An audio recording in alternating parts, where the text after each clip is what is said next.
Hello, bachcho. Let's start this question. So this question says, do the force of friction and other contact forces arises due to the gravitational attraction? If not, what is the origin of these forces? तो चलिए बच्चों, अब हम इस question को आगे solve करते हैं। तो देखिए बच्चों, इस क्वेश्चन का जो आपका की कॉन्सेप्ट है, हम बोल सकते हैं कि आपका फोर्सेस पर डिपेंड करता है। ठीक है, तो अब हम इस क्वेश्चन को सॉल्व करते हैं। तो उसने क्वेश्चन में बोला है कि क्या जो फोर्सेस होते हैं, फोर्स ऑफ फ्रिक्शन है या फिर कोई अदर कांटेक्ट फोर्सेस होते हैं, ये क्या ग्रेविटेशनल अट्रैक्शन के कारण अराइजेस होते हैं? तो इसका आंसर है आपका नो। क्या होता है इसका आंसर? है आपका नो। आपका देखिए जो फोर्सेस होते हैं, जैसे कि आपका फोर्स ऑफ फ्रिक्शन है, तो जो आपका फोर्स ऑफ फ्रिक्शन होता है, ये आपका ग्रेविटेशन फोर्सेस के कारण अराइज नहीं होता है। ये आपका अराइज होता है ड्यू टू इलेक्ट्रोमैग्नेटिक फोर्सेस के कारण ये सब फोर्सेस क्या होते हैं? अराइज होते हैं। Electromagnetic force. देखिए ग्रेविटेशनल फोर्स सिर्फ आपका तभी वर्क करता है जहां पर आपके क्या होते हैं? मासेस होते हैं। अगर मासेस हैं तो उनके बीच में क्या लगता है? फोर्स ऑफ अट्रैक्शन और रिपल्सन होता है, जो आपका क्या होता है? ग्रेविटेशनल फोर्सेस होता है।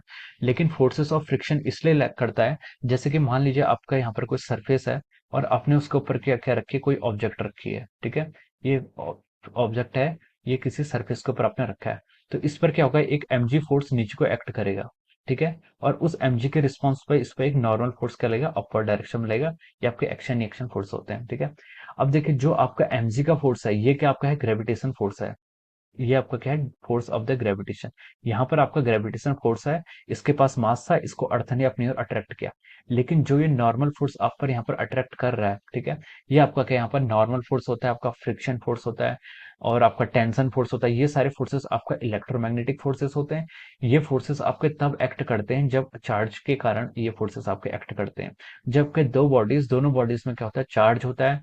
ये बॉडीज हालांकि न्यूट्रल होंगी, लेकिन इनके पास चार्ज हमेशा रहता है। तो उस चार्जेस के कारण ये आपके जो फोर्स ऑफ फ्रिक्शन है, आपका आपका फोर्स ऑफ टेंशन है, ये सारे फोर्सेस आपके तब एक्ट करते हैं जब वहां पर क्या होता है? आपका इलेक्ट्रोमैग्नेटिक फोर्स एग्जिस्ट करता है। तो जो फोर्स ऑफ फ्रिक्शन है और अदर कॉन्टेक्ट फोर्सेस होते हैं, this arises because of the electromagnetic forces. ठीक है, तो हम इसको यहाँ पर लिख भी सकते हैं, फोर्स ऑफ फ्रिक्शन, जो आपका फ्रिक्शन फोर्स है, and other contact forces, force of friction and other contact forces contact forces arises arises because of electromagnetic force, because of our electromagnetic forces। ठीक है, ये आपके कहते हैं इलेक्ट्रोमैग्नेटिक फोर्सेस की वजह से क्या होते हैं? आपके अराइज होते हैं। So this is the answer of this question. So I hope you all understood this concept. All the best and thank you so much.